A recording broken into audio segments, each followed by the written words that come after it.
All right, I think I've started recording.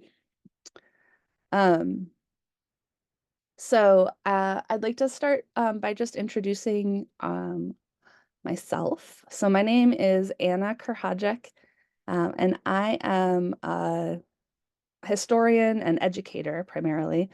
And I come to this project through my interest in social movement history. I currently teach at the University of St. Thomas and Doherty Family College, and I teach world history, but my passion is movement history, and that's kind of how I got connected to this project. And I was part of the team that made the documentary that is also a piece of this project. So I'll pass it to Amy, and you can introduce yourself. Hi, everyone. My name is Amy Stager. I use she, her pronouns.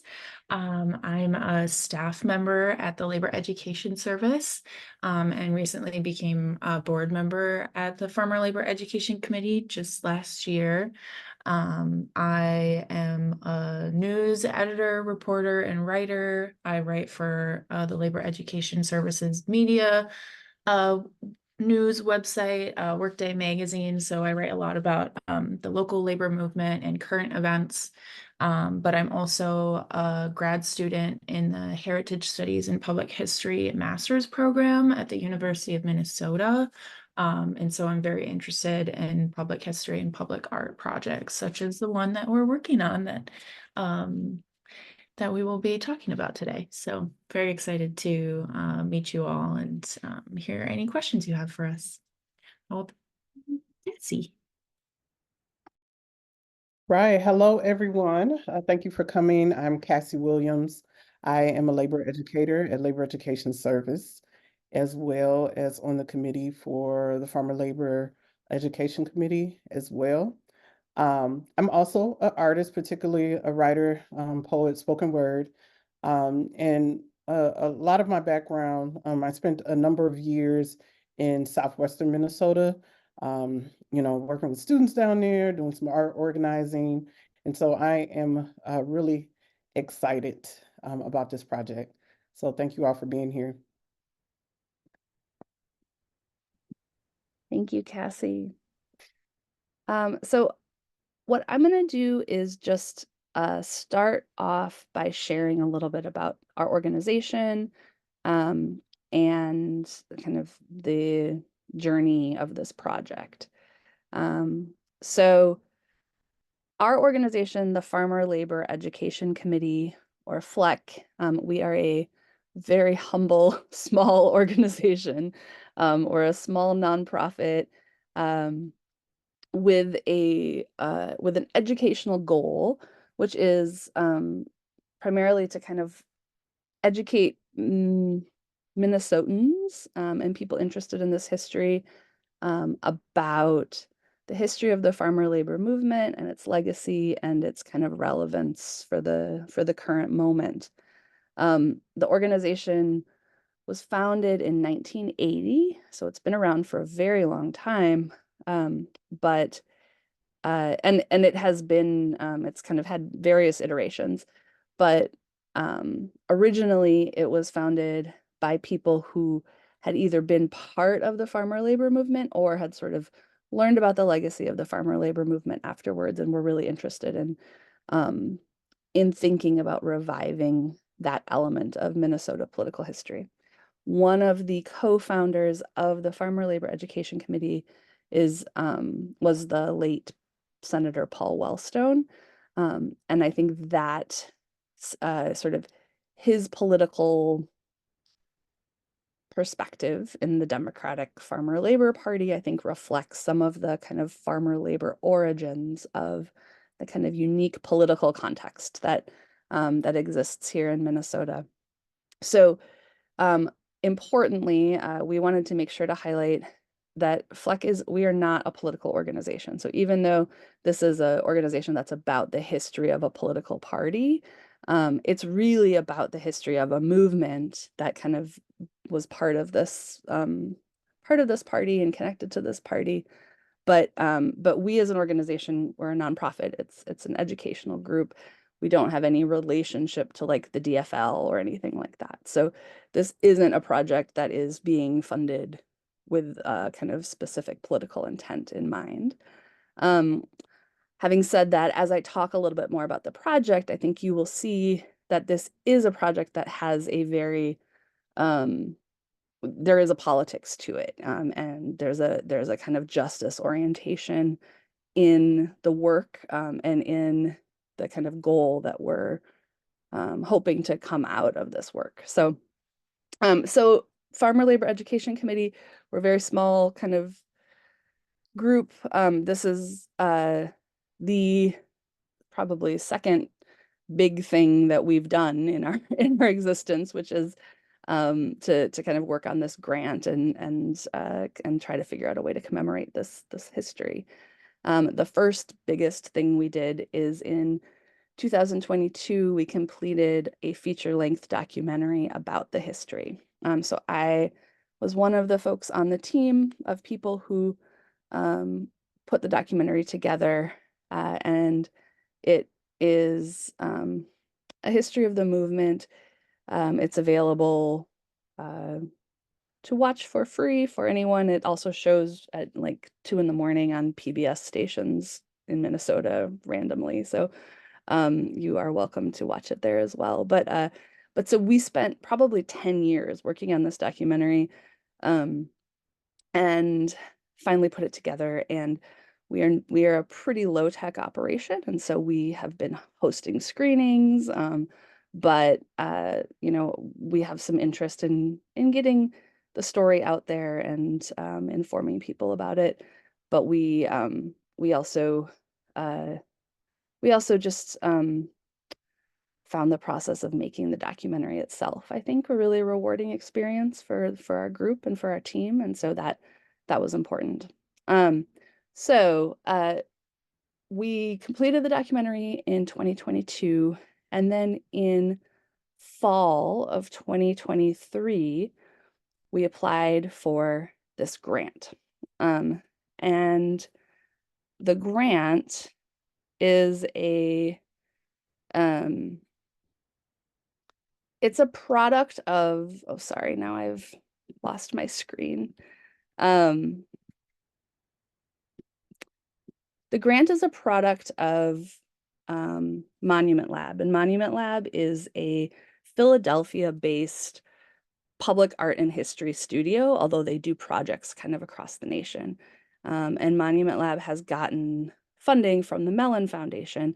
One of the projects that's funded through the Mellon Foundation is this program called Regeneration.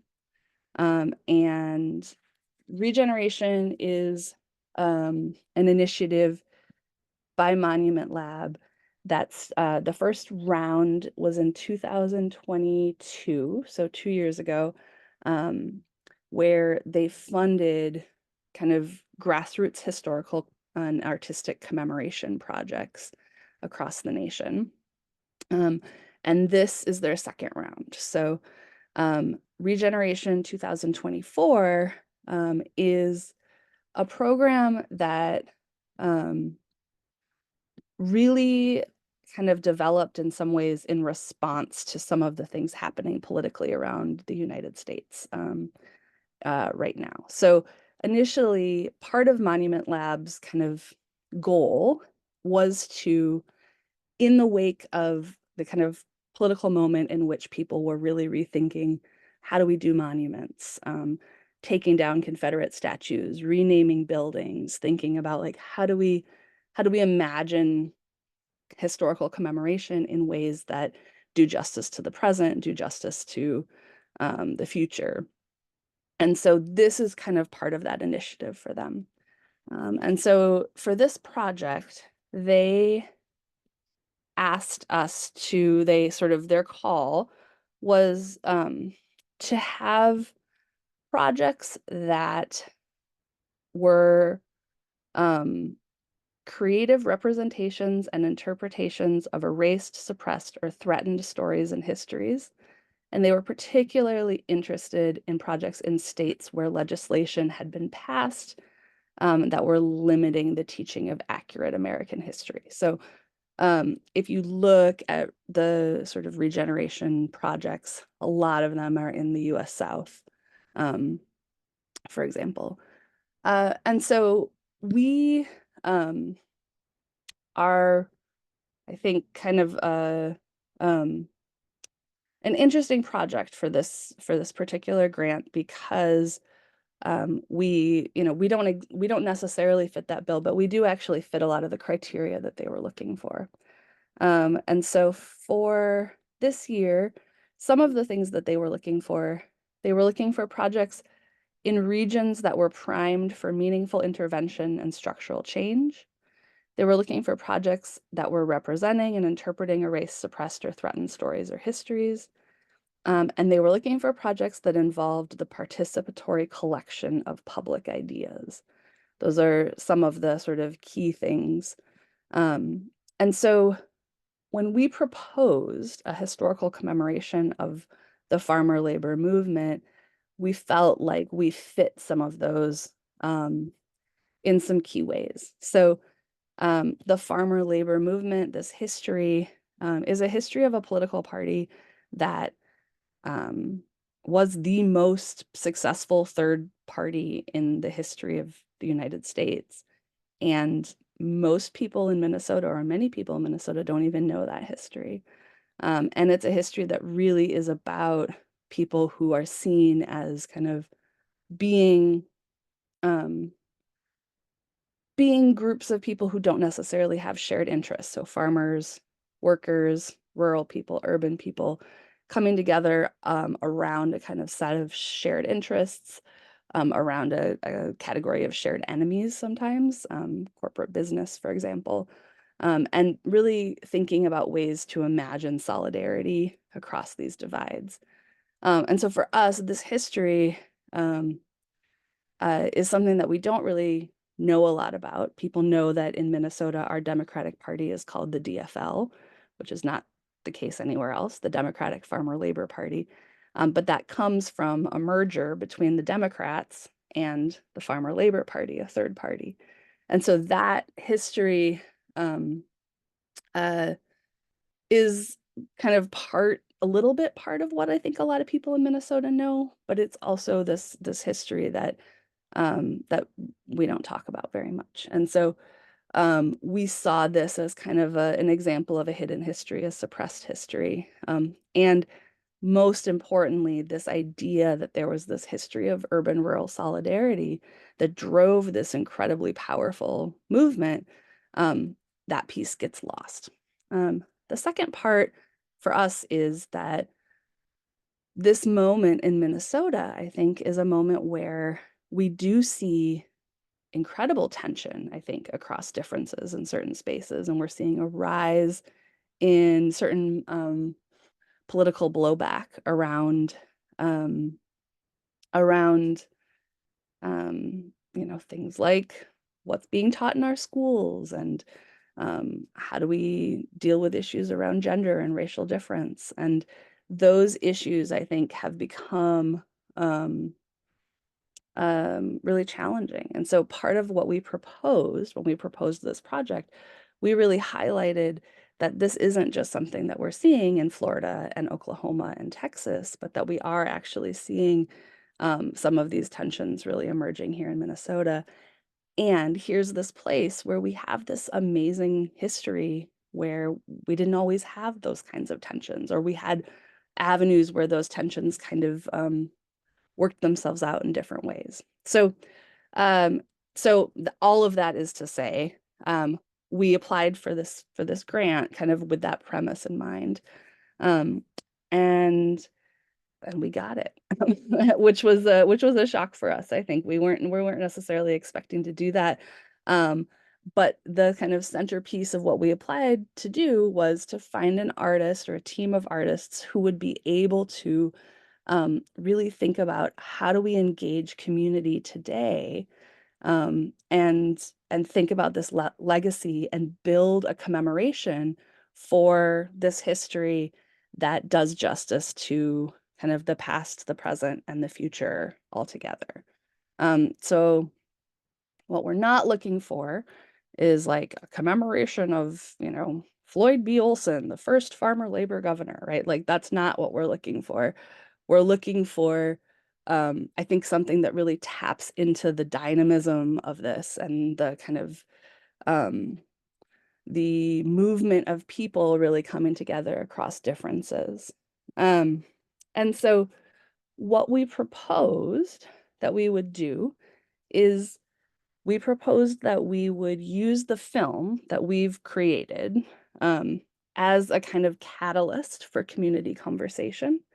And that out of those conversations come ideas, visions, um, tensions, challenges that that speak to this question of urban-rural solidarity, that speak to this question of coming together across divides, that speak to the potential of really building um, a movement of support and solidarity. And so we're hoping anyway that we can sort of have conversations that are visionary, that are exciting, that are reflective, rooted in the history, but also really thinking about the present and the future. And our goal, our ask is that the art that we create out of this then reflects those conversations and reflects what people across the state um, are thinking about and talking about. And so, as we've shared in the call, we are proposing to host 4 to 6 screenings of the film, and at those screenings, sort of have conversations and engage community. And what that looks like will depend a lot on kind of the artists and us in conversation, thinking about what we're looking for. But the goal is to sort of out of those conversations, we start to really hear and see how does this legacy resonate today? How might we use some of these, the outcomes of these conversations to inform the artistic historical commemoration of this movement? Um, so I'm going to pause there. That was a lot. But I'm going to pause and uh, just maybe I'll pass it, Amy, for you to talk about the call itself and the kind of community engagement piece a little bit. Yeah, thank you for providing all that background. I feel like I've heard a FLEC being introduced so many times by now, but every time I hear it over and over again, I just get so excited. So yeah, I'll be talking a little bit more about the engagement process and what the role of the artist might look like for engaging with FLEC and with the various Minnesota communities that we will be showing the documentary in. We would need you to collaborate or embed in the Flex Betcha team, which means attending weekly meetings, potential group activities, tours, or research trips that might come up, and any communication on an as-needed basis to make sure that we're taking care of everyone's needs. And a big component of this process is attending and participating in the 4 to 6 screenings, followed by those conversations. And FLEC will be mainly responsible for planning the screenings and facilitating discussions, but we're also open to collaborating with the artist on the facilitation as well. And we'll try to work around people's schedules, but availability and flexibility is always appreciated in that process. And so the visions produced by community members at these events will hopefully inform a work of artistic commemoration to be developed later in the fall months after the screenings are completed.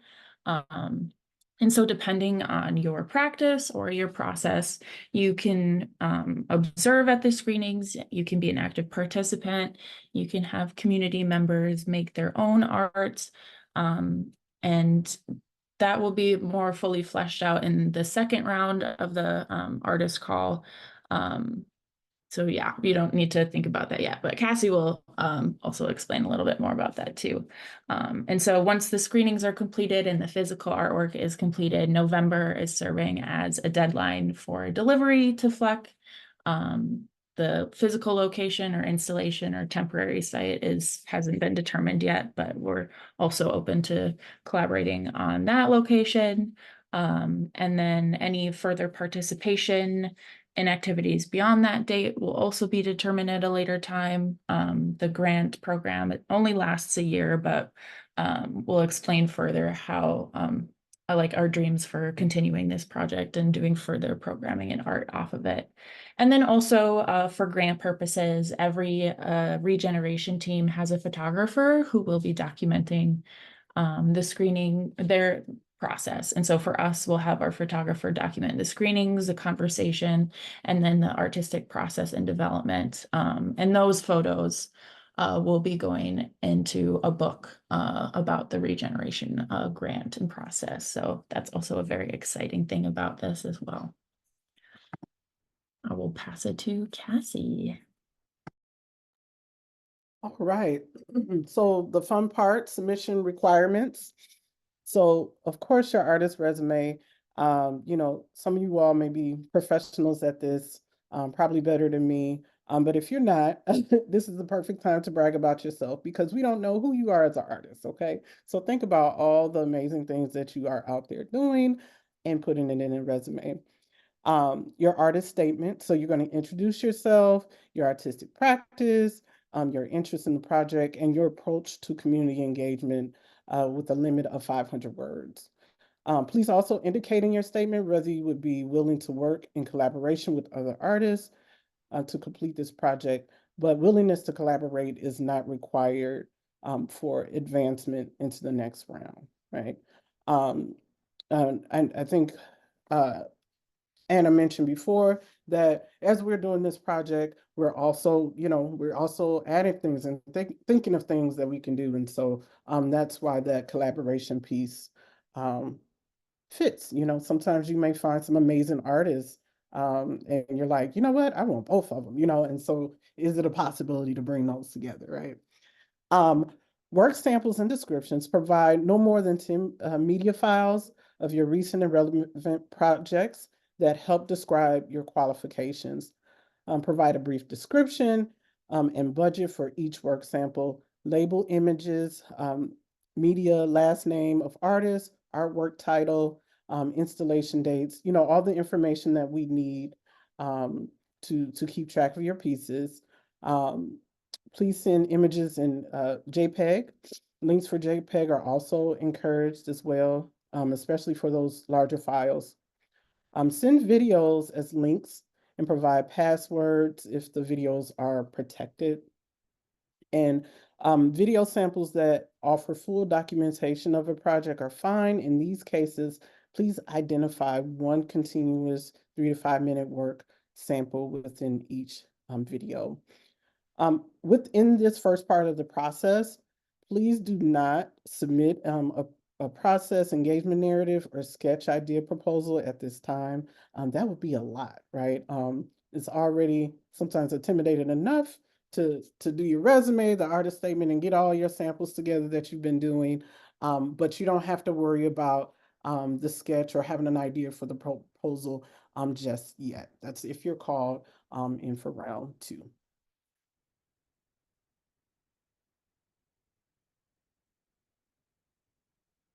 And so we'll look over the budget. The budget is $25,000. This covers artist time, material, community engagement, installation engineering if needed, and any other costs associated with the project. Artists will be paid $5,000 to attend a set number of planning meetings with the FLEC team and to attend the conduct community engagement at each of the 4 to 6 screenings across the state. Artists will also receive $20,000 for their time and materials to create the final deliverable following the community conversations. If a team or multiple artists are selected for the project, the fee will be shared between artists. And I'll dive a little bit into that. If a single artist is selected and you happen to have people that help you within the project, it will be, you know, your response. That's how you'll work out the money, how you all choose to work out.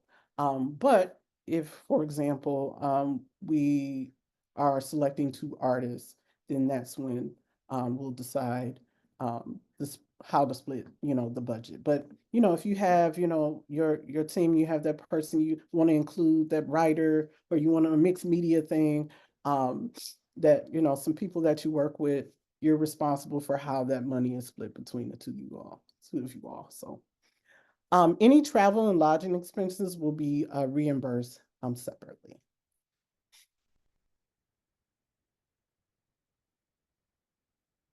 And these are, and I'm sure you all have seen these, but sometimes it's just nice to hear it as well. Friday, April 5th, info session. So thank you for coming. You made it. And it's Friday and it's sunny outside. Um, Friday, April 12th is the deadline for submission at 11:59 p.m. If you're like me, it's not always the best to wait till 11:59 to press in. However, you know, maybe you're better than me. You can make it work. I know for sure I probably lost out on some um opportunities because I sent at 11:59. However, you know, I got a few as well. So do what works for you. But if you can't get it ahead of time, that gives you you know, room to maybe even ask us questions about particular thing if you're having problems, you know, uploading things. So give yourself a little wiggle room, okay? Um, Monday, April 22nd, finalists are notified. Week of May 6th, finalists interview, proposal, and second round material due. Week of May 27th, selected artists are notified. And Monday, June 3rd, first you betcha team meeting with the artists. So you get to dive in a little deeper with us. And we get to really, you know, start to begin our relationship and this journey together. June 22nd through the 23rd for a screening plus discussion at Masaba Cooperative Park, and you'll get more details about that. The summer as well as the fall of 2024, attend, engage with 4 to 6 screenings plus discussion. And you know, we're still working on those details, but you'll have all of what you need when that time comes. November 24th, work completed, and you know, the initial exhibit for the site, and we'll work on all that. And lastly, the 2025, that's representing how we will travel with this mobile creation that you made. So, and I'll pass it. Oh, we're here for questions. So, Yeah. Yeah. Excuse me. So yeah, we wanted to just provide a little bit of an overview. There are a lot more details that we could flesh out for you. We wanted to focus on the first round, so we haven't really shared a lot of details about the second round, but we want to make sure that we have a lot of time for questions if people have them. So we can pause here. And I think if people want to put questions in the chat, I think there might be a Q&A forum option. I don't really know how that works, but we can figure it out as we go. So you can use the chat, you can use the Q&A, you can also just unmute yourself and ask if you want to as well. So I'm going to answer questions. I see two questions from Paul. So one I already answered in the chat, but regarding the budget, yeah, for when you submit the budget for your work samples, we just want to know kind of how much the budget was overall. We're not looking for anything And detailed. that's for you to assess maybe what size projects we have experience working on. Yeah, I think so. Yeah, and to get a sense. And I don't think we have value judgments associated with that. So yeah. And then, does the finished artwork need to be permanent, all weather, indoor or outdoor? So that's a great question. And the answer is it does need to be permanent. So it needs to be something that hopefully will exist. It it could be, I think it could be outdoor, it could be indoor. We're still in the process of thinking about where this will live ultimately. And so this is why kind of we're hoping to start the collaborative process now, so that like your visions can help inform some of those choices. So we are open to submissions that are indoor, that are outdoor, but one of the criteria for this project is that it is permanent and exists in space somewhere. So this can't be something that just lives on the internet, for example. There has to be a physical manifestation of the project. Thanks. Other questions? Yeah, Wit. Hi, thanks for this opportunity to listen to the call. The question I had is about the schedule. Like it sounds like you already have dates for the 22nd and 23rd. Unfortunately, that conflicts with a trip that I have in the Philippines. So does that eliminate me? And how rigid are you with the schedule? And is there any flexibility? That's a great question. So unfortunately, that's the only thing, the only date right now that isn't flexible in terms of screenings. And so that one, so Masaba Cooperative Park is holding a anniversary celebration of the Farmer Labor Party that weekend. And so that screening is kind of set by them. And so I don't think that I would say definitely apply, even if you know that you are going to be out of town for one of the screenings, and we can maybe think about and talk about how we can accommodate that. I too will not be present for that screening because I'm pregnant and I will have just given birth, hopefully. So yeah, I think we are very interested in flexibility as much as possible. So yeah, definitely still apply. And then our hope, it will be important that the person who does this project has the flexibility to be able to attend the screenings, because engaging community is kind of a central piece of this. But we're hoping that we can sort of make sure that it works with your schedule moving forward. So yeah. Other question? I would love to ask a follow-up question. And hi, everybody. I apologize. I don't have a camera on this device, but this is Valentine. Hi, Wit. Super excited to hear what you're thinking.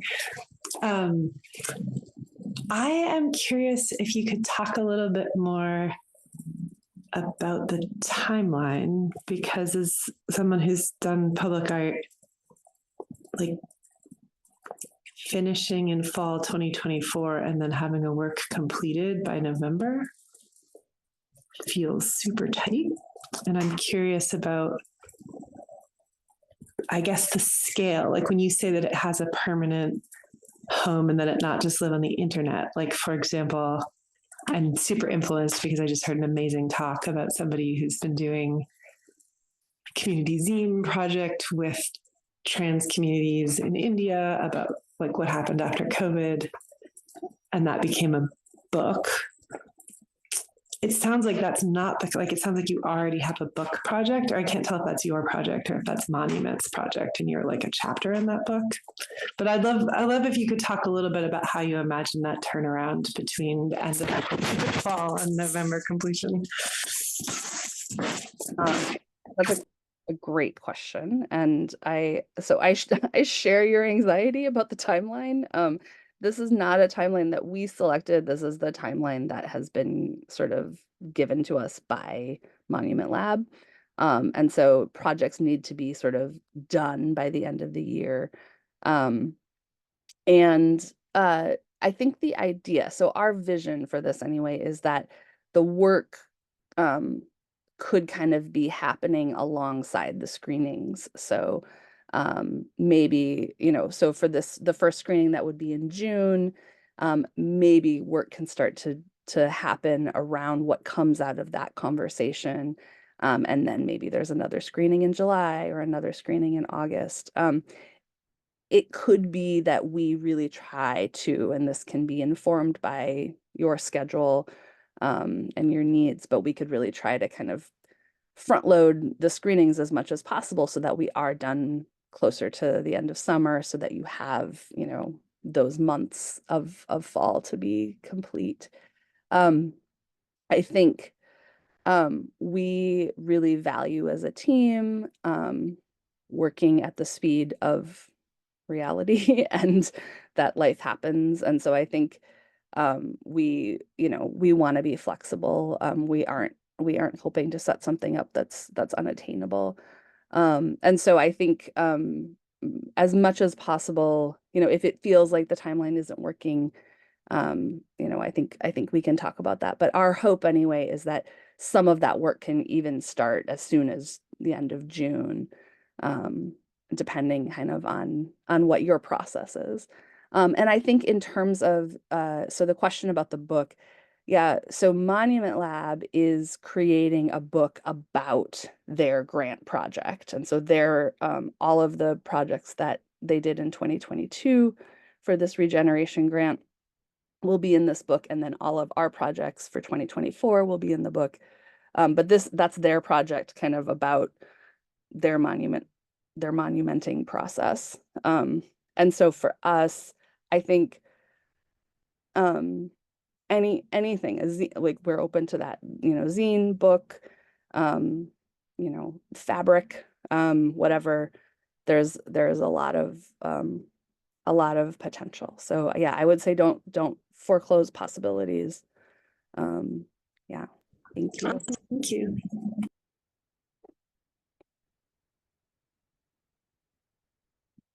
Other questions? No, but I just thought of something to add too about like if there's like a chance like an artist couldn't make it to one of the screenings or something. There are other kind of like things we've talked about and as like the Betcha team of like making like research trips or doing like tours in places where the farmer labor movement had significant history or events happen. And we've also talked about like the Minnesota State Fair and like what are the engagement opportunities at Minnesota festivals and fairs and stuff, because summer's just a huge time for that. And then going into fall, there's also events and stuff. So I definitely will be keeping my eye out for stuff like that too. I have another question. Yeah. Um, would you be open? It sounds like you're very open about what the project might be that's proposed, as long as there's that openness and flexibility on our part. Are you open to a live component to the artwork? So I do live animated projection art, both outdoors and indoors, where I execute the visuals live in the moment, and can also simultaneously create, a video file that can get played. Would you be open to a live component to the presentation of the artwork at the different locations? Um, yeah, I mean, I think so. I think we're open to, I mean, we would want to think about how do we, I think as long as there's some aspect of it that is, um, that like can exist and say this is Without our me being there. generation. Yeah.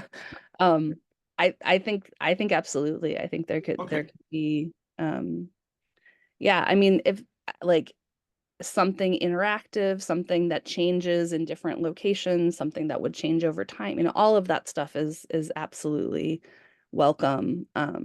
And I think, yeah, I just think we need to have like a thing, something that we can touch and feel a little. Yeah. Cool. Thank you.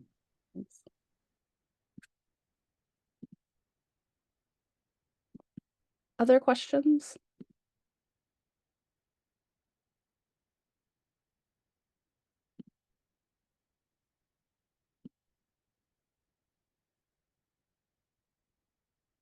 I'll just say as something, and then yeah, if people have, please jump in if you have other ones. But I just want to say, I think we've made this clear that we have a lot of flexibility and openness about the process.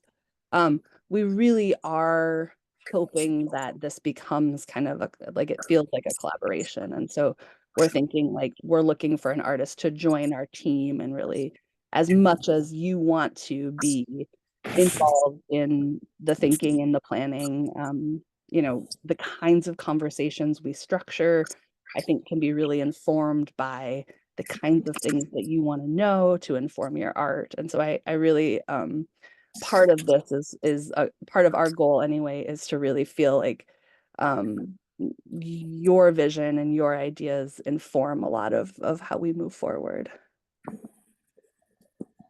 I do have one more question, and based on your other answers, I think you probably will say yes, but any guidance you have around this would be great. So if we are already part of a team, and like just context, like I'm part of a team that's building a bunch of farm engagements over this summer and is like very interested in the history of the Black populist movement in Minnesota. Do you want our artist statements and resumes to reflect that whole team?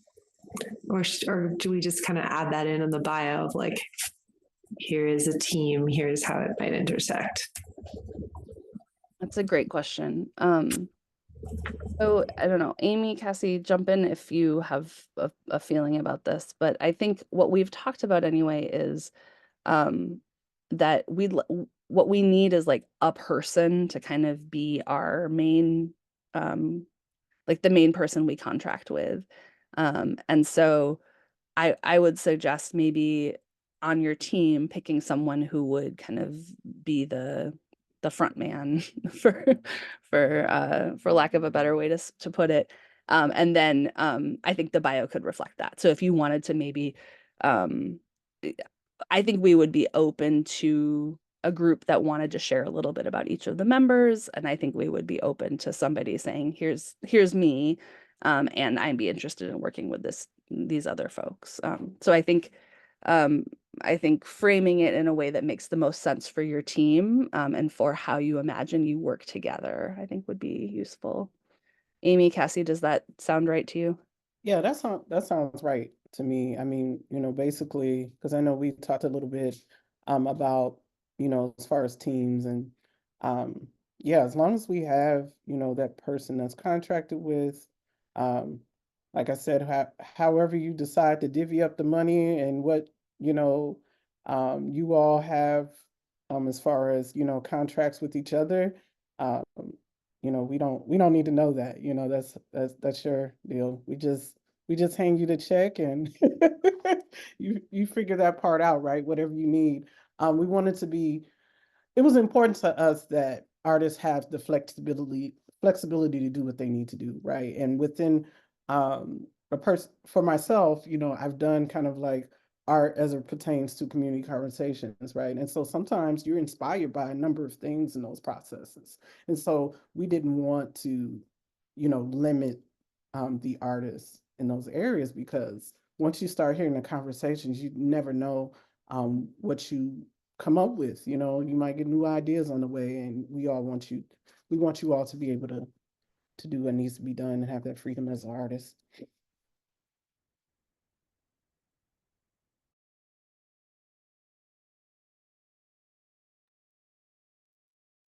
All right. Any other questions?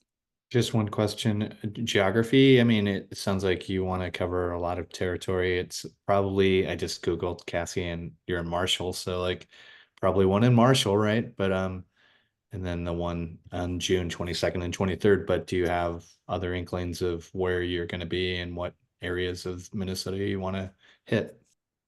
I'm currently in St. Paul now, but I was in Marshall for quite some time. Yeah.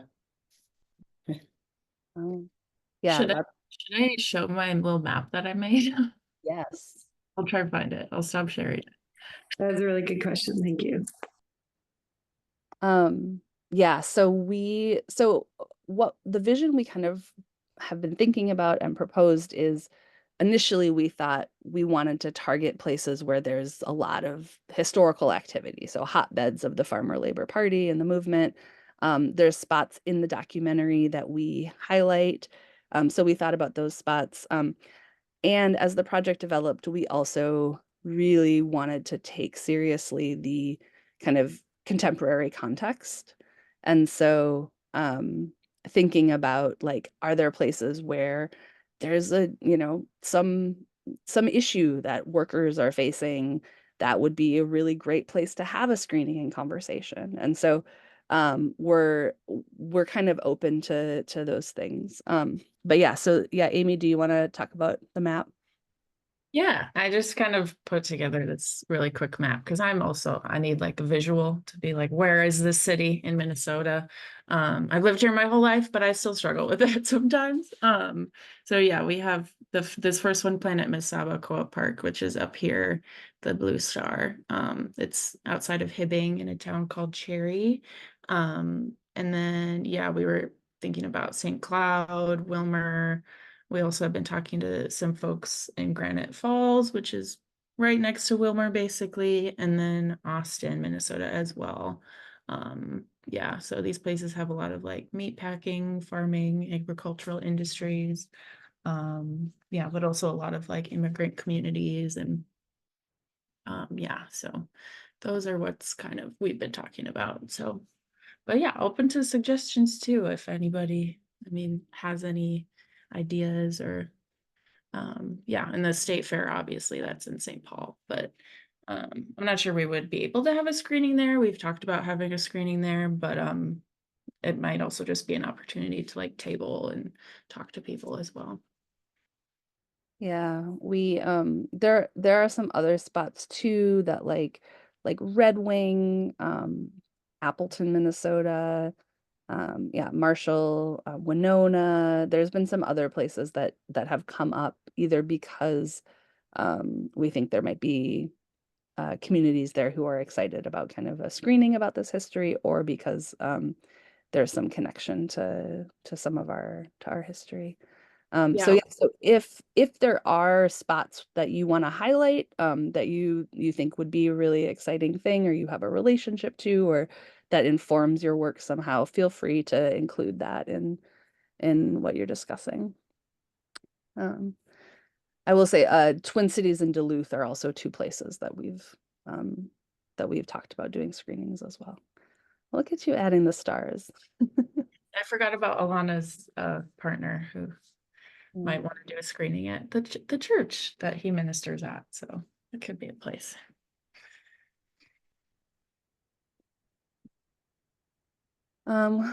We've got a few minutes left if people have other questions. We also are very happy to answer questions as they come up via email. And I do think I have one last question, which is you said several times that we probably had already seen a bunch of this information. And I'm curious if there is somewhere other than the application website where this is posted, because I don't think I have seen most of this information. the so the application, yeah, no, the application where it's posted on Fleck website is Oh, and I do see, actually, I hadn't seen the timeline, but that was actually my fault. It is there. oh, and then yes, so that's that's kind of what is there. And then Awesome. yeah, just the website. So Cool. yeah. Awesome. Thank you. Let's see. The first 5K would help artists cover transportation and housing. Is that correct? There isn't an additional stipend. No, so the 5K is just for your time. And then on top of that, so transportation and lodging would be covered separately. So we sort of did that in the process just to say, like, we want to honor that we're asking you to commit to like be part of the process and also create the thing. So yeah, that's a key question. Makes total sense. Yep. Cool.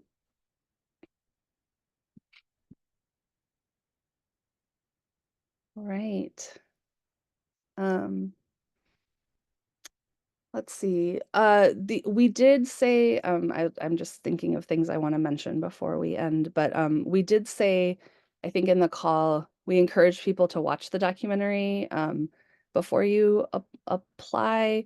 You obviously don't have to watch the documentary, but just to like, part of that is to say, if you don't know anything about this history, if you've never heard about this, if you know, that doesn't mean that you shouldn't apply. And I mean, I think if you have any investment or interest in thinking about some of the kind of political justice issues that undergird this, or an investment in thinking about, you know, urban-rural solidarity, supporting rural communities, and kind of all of the stuff that goes along with some of those issues, like, please, you know, please apply. I don't feel like you have to know anything about this history. Many of us on the team know very little about this history, I would say. And more have an investment in kind of the overall kind of the overall community engagement potential for what we might do. So yeah. All right. If there isn't anything else, then I think we can start to wrap up. But thank you guys so much for coming. And yeah, thank you. I hope that you guys can enjoy the remaining bits of sun that we have out here.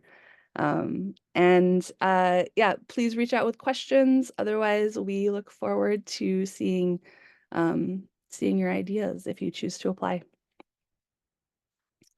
Thank you so much. Thank you all. Thank you all. Looking forward to it. Thank you.